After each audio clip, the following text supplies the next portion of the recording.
Hi there, welcome back to this channel. In this video, we are going to talk about the kingdom Animalia, and we are going to be focusing on the basis for the classification of animals. Okay, we already know, or we have already treated the features of animals, and we described animals as the multicellular eukaryotic organisms that are also heterotrophic in nature. We also discussed other characteristics in a video that I will link in the description below. And those characteristics are what we use to describe an animal primarily. Now, in this video, we are just going to be talking about the basis for the classification of the 1 million species, more than 1 million species of organisms that we have. So this base of classification helps us to differentiate the different groups of organisms that we have, helps us to classify them. And the classification has been modified over a long period of time until the recent classification that we use is being adopted. Okay, now speaking of that classification, I'm going to show you the phylum that exists under this kingdom Animalia. You know that the kingdom Animalia is the fifth of the kingdom that was proposed by Robert Whittaker. Okay, so we are going to use a mnemonic to discuss the phyla that exist under this kingdom. Okay, so the mnemonic we'll be using is PCCP Nama EHC. Okay, PCP Nama EHC. Now, PCCP, the P stands for Porifera, the C stands for Coelenterata or Coelenterata or Cnidarians, Cnidaria. Then the other C stands for Ctenophorans. The P stands for Platyhelminths, the flat ones, Platyhelminths. Then this stands for nematodes, or nematoda, and they are also called as Schelminths. Then we have the Annelida. Then we have the mollusks. Then we have the A stands for arthropods or arthropoda. Then the E stands for echinoderms.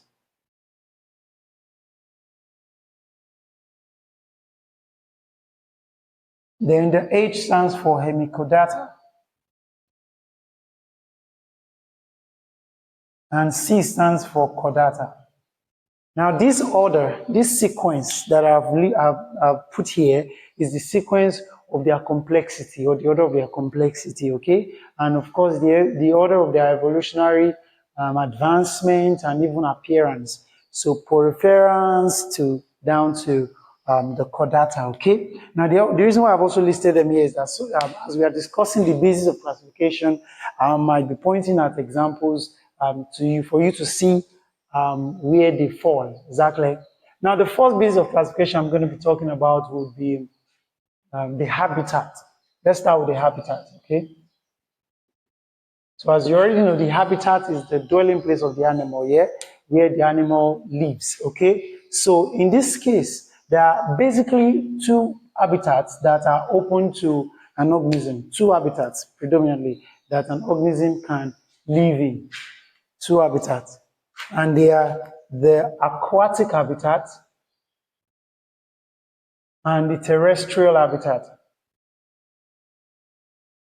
Now, the aquatic habitat, simply the aqua, the word aqua is the Latin for water, yeah? So it means it's going to be the water habitat. And there are two types of water, primarily three types of water, but we usually talk about the two because they are the two extremities. Is that clear? We actually have the marine habitat, which is the saltwater habitat, and the fresh water. In between this, we have the brackish water, but the marine and fresh are the two extremities, and we separate them because of, or what differentiates them is their salinity level. Very low salinity, very high salinity. Is that clear? So In between is the brackish water, the ecotone. Okay, so the marine, which we said is the salt water. Okay, what I'll do is, and now all of these organisms here, they either exist in the marine or fresh water, and some even exist between the two. Exactly, there are organisms inside each of these phylum that exist somewhere here or here. Exactly, but there are some that are exclusive to marine. Exactly, to the marine habitat, and the ones that are exclusive to the marine habitat, the phyla here that are exclusive to marine habitat are the Netophora, the echinoderms, and the hemichordates. They are exclusive. So we can say the H. Yes, the H. Echinoderms, Ctenophorans, and hemichordates. They are, or hemichordates rather, they are exclusive to the marine environment. They have no freshwater form, that's what I mean. Then for the other phyla here, they have both marine and freshwater forms, okay? For most of the phyla here. Only that some, they have more marines than where they will have more marines than they will have fresh, and some will have more fresh than they will have marine, okay? So an example of the freshwater is the porifera, the sponge. The spongilla is, the cycon is marine, the spongilla is fresh. Exactly. So that's what I was talking about, the different types that might exist in both groups, okay? Now, the terrestrial habitat is the land habitat, okay? Now, what we mean by land is the land, you know, okay? So, and organisms are divided into three based on which part of the land they live, okay? There are some that we have the fossorial animals, which are from the word fossil, okay? So that is, they are buried into the ground, yeah? Okay, so fossorial animals do what? They burrow, they are the burrowers, they living inside the land. You know, the earthworm, for example, the earthworm is buried, burrows into the ground, you know, is the plant, is the farmer's friend, yeah? Burrowing into the ground, making the ground porous. We have the snake, the rabbit, you know, snakes and rats, some rats, they burrow into the ground. So we call them the fossorial animals. Then we have the scansorial animals. The scansorial animals are animals that climb. They are the climbers. These are the burrowers. These guys are the climbers. The climbers because they climb on the wall. We have our house lizards, you know, the climbers. We have birds. Birds are arboreal. We have climbers, lizards primarily, lizards, newts, salamanders, those guys, you know, they are climbers. Then we have the fossorial, the scansorial, and which one again? The trees, the one that live on the tree. Those are the arboreal habitats, the one that exists in the arboreal habitat. So the arboreal habitat simply means the habitat on the tree. So we have birds. If you can hear from the background, you hear chirping of birds. The birds that are chirping are on the trees. They are ginkgos planted here. Some gymnosperm trees planted here. So those birds primarily have their nests on the tree there. Okay. I wish I could even show you. Let me show you that. Arboreal.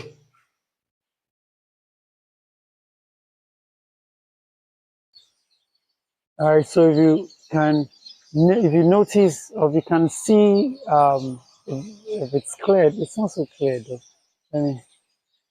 But if you can see birds flying all around on the tree. So those are that is the arboreal habitat. So this is a gymnosperm tree, and it's housing birds. It's housing birds. They primarily use the needle-like leaf of this ginkgos plants to make their houses, as you can see. All right, so that's the arboreal. Okay, so So examples of the arboreal, we have birds, we have koala bears, etc. They live on the tree. Okay, so those are the terrestrial organisms. So that is the basis of, that is habitat basis of classification. Now let's go to another basis of classification, which is the cell organization of the animal.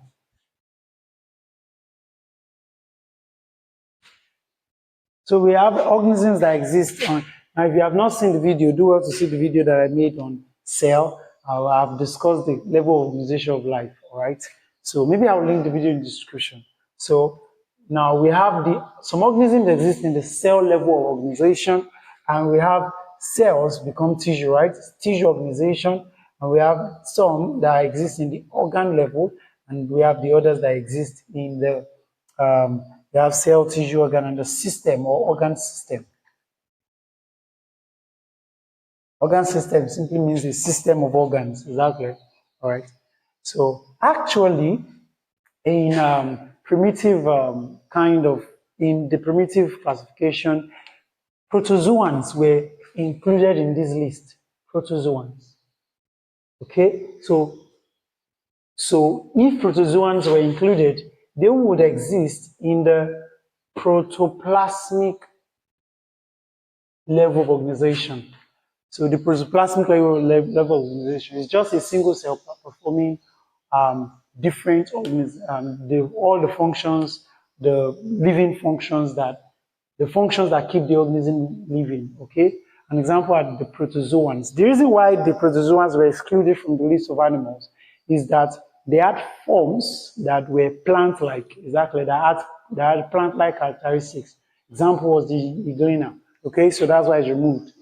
But if it was included, then protoplasmic level organization would be for the protozoans, and the cell level in this category will now be for the poriferans, the sponges. So the sponges will exist in this level of organization because in this case, the cells, the organism just comprised of loose aggregates of cells. It's a loose aggregate of cells. It's not, the cells are not functioning together like together to perform a specific function, right? They are doing, the cells are acting, they are together, but they are acting separately. Do you understand? So it's a loose aggregate of cells, so they exist in colony.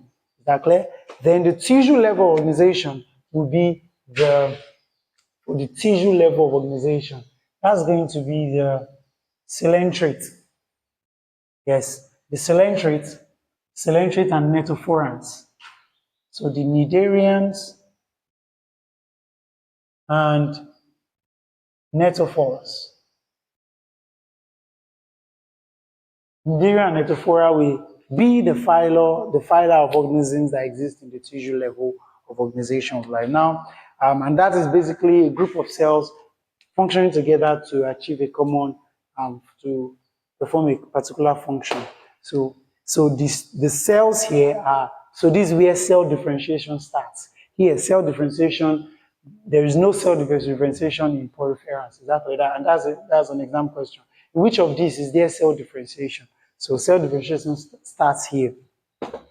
Then in the organs, the one that exists in the organ level are the flatworms. So we have the platyhelminths. The platyhelminths. The word platy actually means flat. Okay, helminths means worm.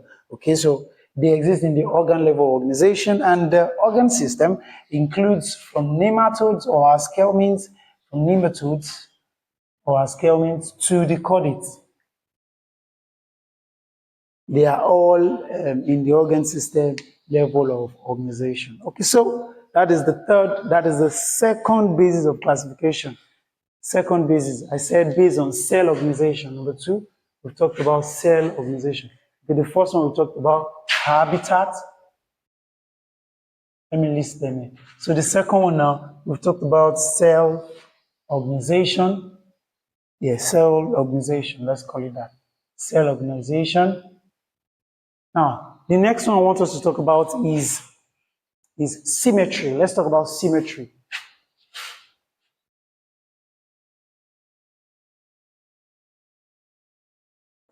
So number 3, let's talk about symmetry. We are going to talk about up to 10 things. Okay, so that's why I'm not finishing this video about, just stick with me. Symmetry is the next thing we want to talk about now. Now, what is symmetry about? Symmetry simply means there is like equanimity in a division, such that there is equivalence of maybe body parts or organs or whatever you are talking about. In this case, we mean body parts and organs on either side of a particular axis. Exactly. So let's say I have, if this were, maybe this was my burger and I cut into 2. This will be my line of symmetry. Is that right? We've done that in mathematics, basic mathematics, so you should know what I mean.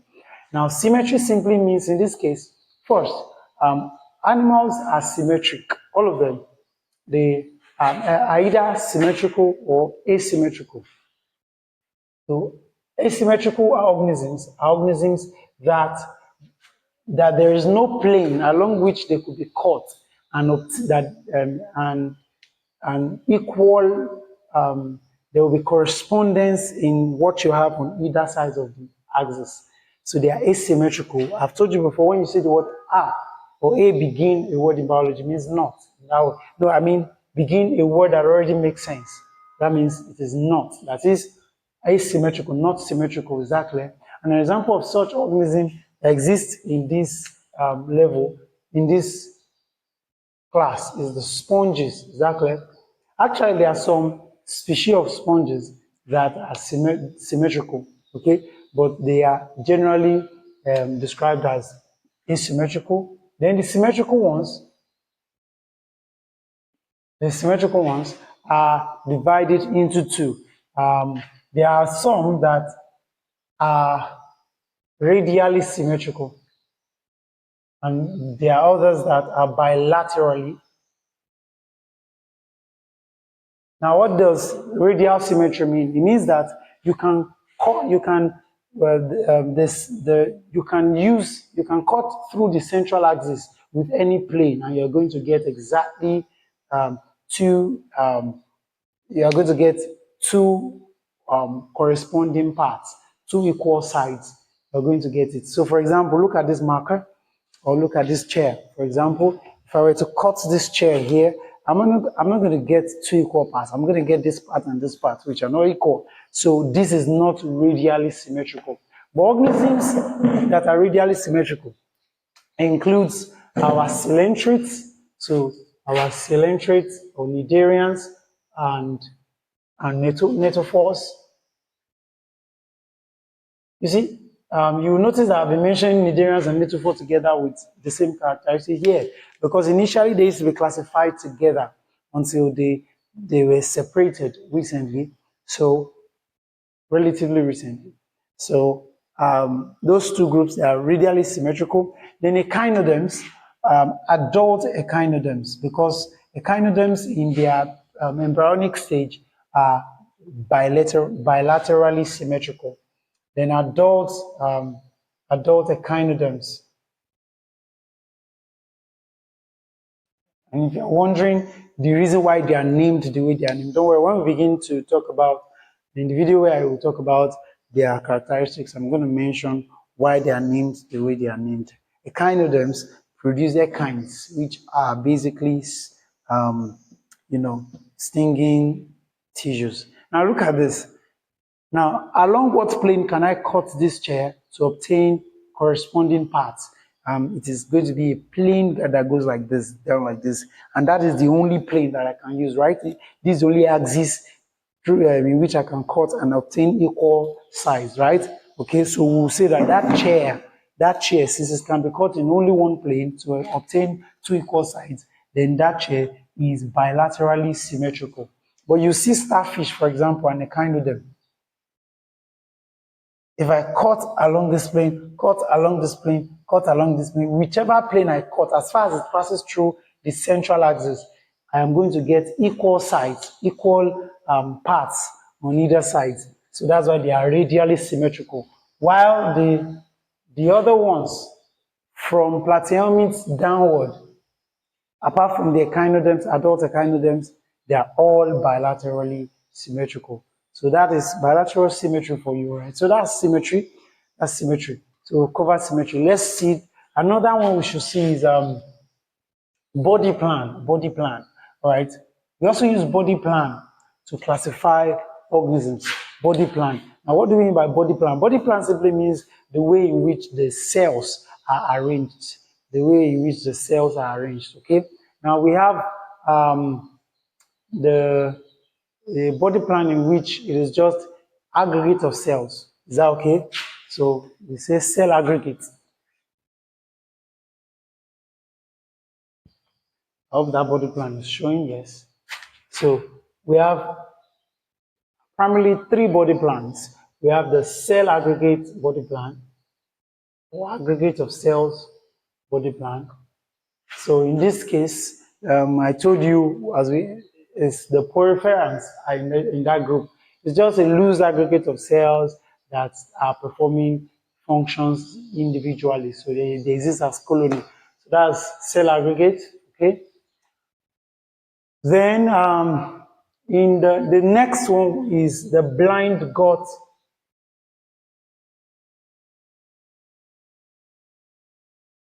The blind gut, the blind gut body plan. The blind gut body plan. Now, the blind gut body plan is the one in which there is only one opening in the entire body for the entry and exit, entry of food and exit of waste. So, and that's a seen. So this is seen in sponges or poriferans, and this is seen in flatworms or platyhelminths. So flatworms are the ones that have this blind gut body plan. Body plan, excuse me. Okay, so and what that means is that they have only one opening. Is that okay? For the entry of food and for the exit of waste. Okay, so that's we say so in that way we say that they have incomplete digestive system, incomplete GIT, incomplete GIT. Then the third one, which is the one that is most common, is the tube within tube.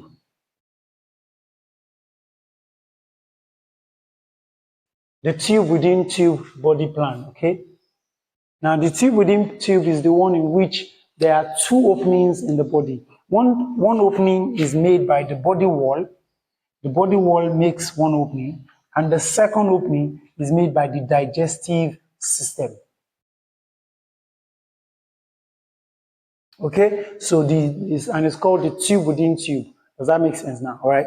Now, this tube actually has two openings at the end, at its end. Is that clear? So one of the opening is for the entry of food. The other is for the exit of or ingestion of waste. Ingestion of waste. Okay, so we call it the tube within tube. And under that tube within tube system, we have two systems, two types of organisms. We have the ones that we call the protostomes. The protostomes. And we have the ones that we call the deuterostomes. Okay? Now the word proto, as I've said before, proto means early. Is that clear? Zoo means animals. Is that okay? So in this case, to proto, early, stoma. So early, stoma means mouth. The word stoma means mouth. Deutero means second. Stoma means mouth. Okay? So now protostomes are basically organisms in which during blastulation, the first opening during blastulation forms the mouth. The first opening during blastulation forms what? The mouth. Now, what is a blastula? during blastulation. As I was saying, blastulation is simply the formation of blastula. Blastula is just a sphere of, after cell division, after fertilization has occurred, the sperm and egg has met, and then there is continuous cell division, right? So there is a blastula is formed. A blastula is just an aggregate of cell that has a blastopore. So that blastopore is going to be, so you're going to have a series of cells. These are cells that are formed like this. They formed in the outer wall here. So this is going to lead us into another thing that we're going to be talking about. So this opening here is called the blastopore. And here, students often confuse this with blastophore.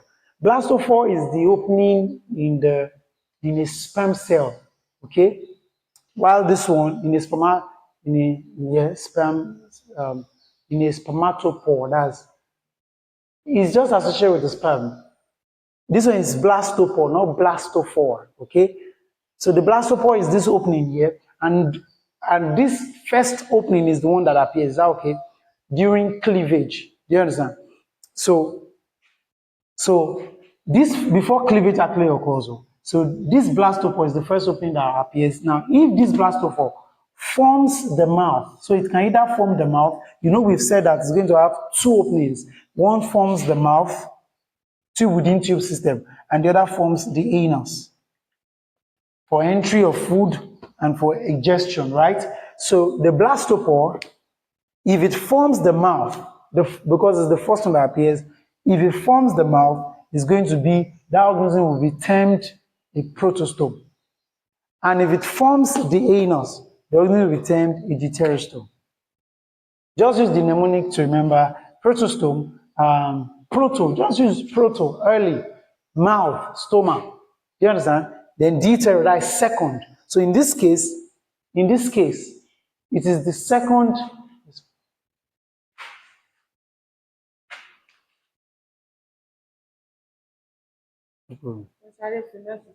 It is the second opening that forms the mouth. The second opening. So the first opening here, the blastopore here will not form the mouth. It is until there is cleavage that's divided. That's divided. Do you understand? So that it is when it has divided that the second opening forms. That was what I was going to remember. And that woman distracted me. So that second opening is one that forms the mouth. The first opening, this opening forms the anus. So deuterostomes, deuterostomes include the echinoderms, the chordates, and the hemichordata. Yes. So yes, we also have H, but don't confuse this H with the former H. Okay? So the echinoderms, the hemichordates, and the chordates are all deuterostomes. So we are deuterostomes. While protostomes include, now, for an organism to be a protostome, the organism must be triploblastic. Is that clear? Triploblastic. Yes. Triploblastic organisms are organisms that have 3 germ layers. Is that okay? Okay, so the next thing we're going to talk about after body plan will now be germ layers. Germ layers. Now there are 3 germ layers that you must know, and they are the endoderm, the ectoderm, and the mesoderm. Okay, this is what we'll do. We're going to halt here and continue in the next video. We're still going to talk about germ layers. We'll talk about segmentation. Segmentation after germ layer. We'll talk about segmentation. We'll talk about coelom, skeleton, cleavage, type of cleavage, the type of egg, the body temperature, what again? Notochord. You understand? We're still going to talk about all those, so we'll talk about that in the next video. Do want to subscribe to the channel and make sure to see the video on question and answer. Please do want to see that. I'll link it in the description. God bless you. And also subscribe to the channel, please.